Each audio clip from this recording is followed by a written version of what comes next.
What? Well, I feel I've put it better now than I did at the beginning. Unintelligently there. I think. What do you mean something like faith? Yeah, and how like faith? Something like the belief that there must be more than we can know. Well, that's not fine. Dennett believes that. That's not faith. Sure. Yeah.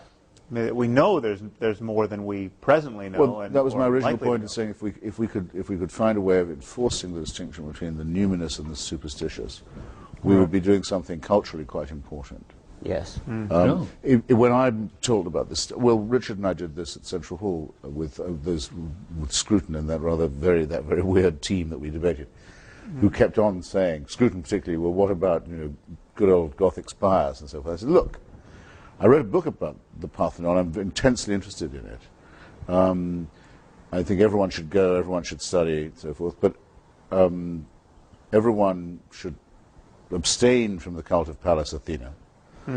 Everyone should realize that probably what that sculptural frieze that's so beautiful describes may involve some human sacrifices.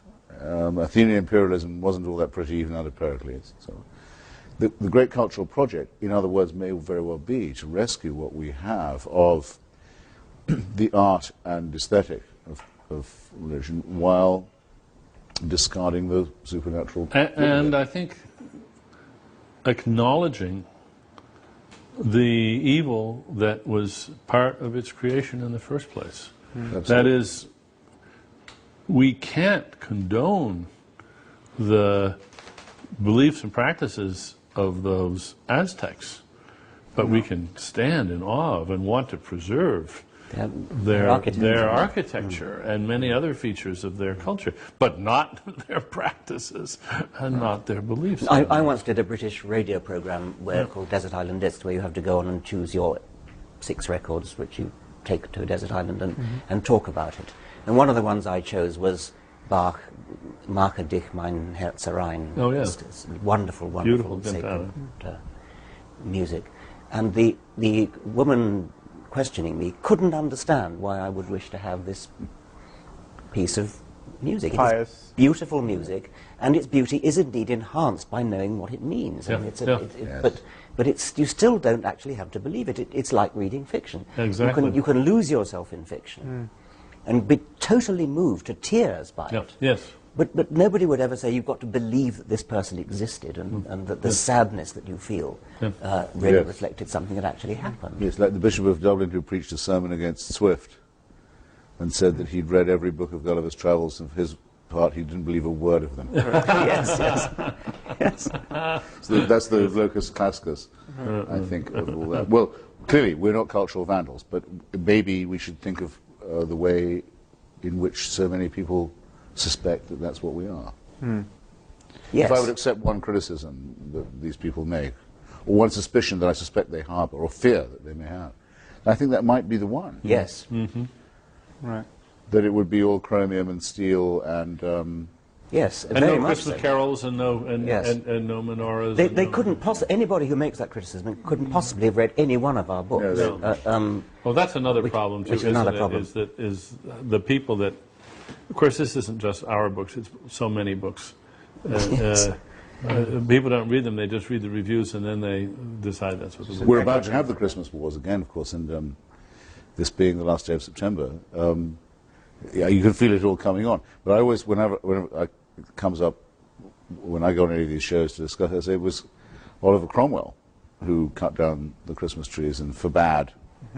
It was the Puritan Protestants, the ancestors of the American fundamentalists. It's the Bamian Christmas Buddhas would be again. blasphemy. Yes. Do at least respect your own traditions, because I do. Yes. I think Cromwell was a great man in many other ways as well. Right. This is actually a pagan festival. Well, we were all outed with our Christmas trees last year. Yes, we had did I you have see not the that? slightest problem with Christmas trees. No, we had our Christmas card with our pictures of It's us. a good old Norse booze up.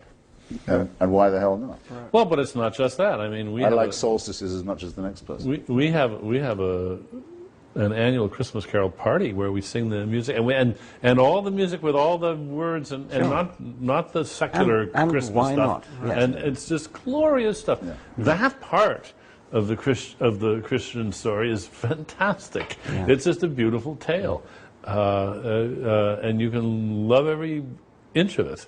I without once, believing it. I once at lunch was next to the lady who was on one of our opponent at that debate in London, Rabbi Neuberger. Rabbi Neuberger, and she asked me whether I said grace in New College when I happened to be senior fellow. And I said, of course I say grace. It's a matter of simple courtesy.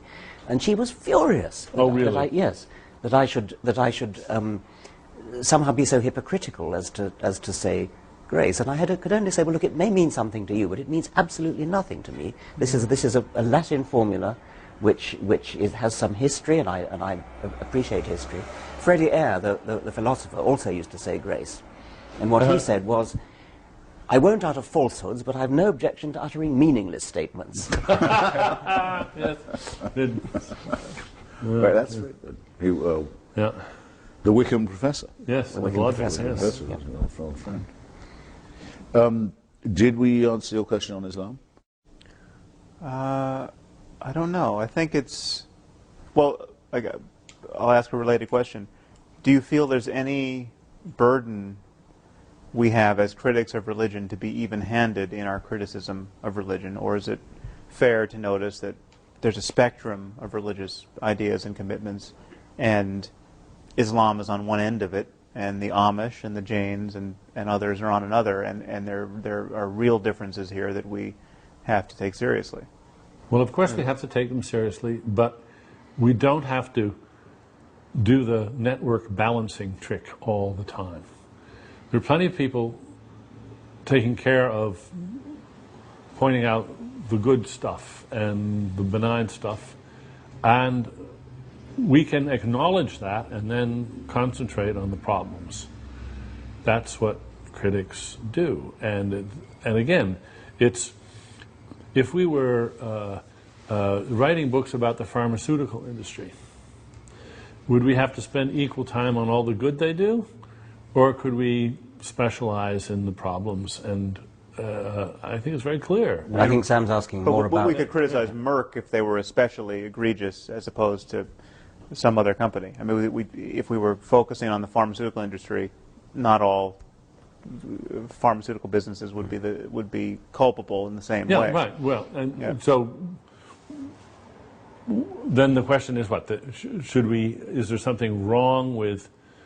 No, I think you're talking at cross purposes. I think Sam's asking about whether we should be even-handed in criticising the different religions. You're talking about even-handedness about good versus bad. And, whether all religions are equally bad. Yes, whether Islam is worse than Christianity or It seems to me that we fail to enlist the friends we have on this subject when we balance this. I mean, it's a tactic. It's a media tactic, and in some sense, it's almost an ontological commitment of atheism to say that all faith claims are in some sense equivalent. You know, the media says the Muslims have their extremists, and we have our extremists. We have jihadists in the Middle East, and we have there's an imbalance there. People who kill abortion doctors, and it's just not a real equation. I mean, the mayhem that's going on under the aegis of Islam just cannot be compared to the fact that we have two people who a decade kill abortionists, and so I think my commitment. I mean, this is one of the problems I have with the concept of atheism. Is I just think it hobbles us in this discourse where we have to seem to kind of spread the light of criticism equally in all directions at all moments, and I think we could, on any specific question, have a majority of religious people agree with us. I mean, a majority of people in this country, in the United States, clearly agree that the doctrine of martyrdom in Islam is appalling and not benign and liable to get a lot of people killed and worthy of criticism. Likewise, the doctrine that souls live in petri dishes. Even Christians, even 70% of Americans don't want to believe that in light of the promise of stem cell research. So it seems to me once we focus on particulars, we have a real strength of numbers, and yet when we stand back from the ramparts of atheism and say it's all bogus, we lose 90% of our neighbors. Well, I'm sure that's right. On the other hand, my concern is actually not so much with the evils of religion as whether it's true. And I really do. I mean, I care passionately about that. the fact of the matter is there, as a matter of fact, a supernatural creator in this universe. And I really care about that. And so, although I also care about the evils of religion, I'm prepared to be even-handed because they all make this claim, which seems to me equally. Yes. I would never give up the claim that all religions are equally false.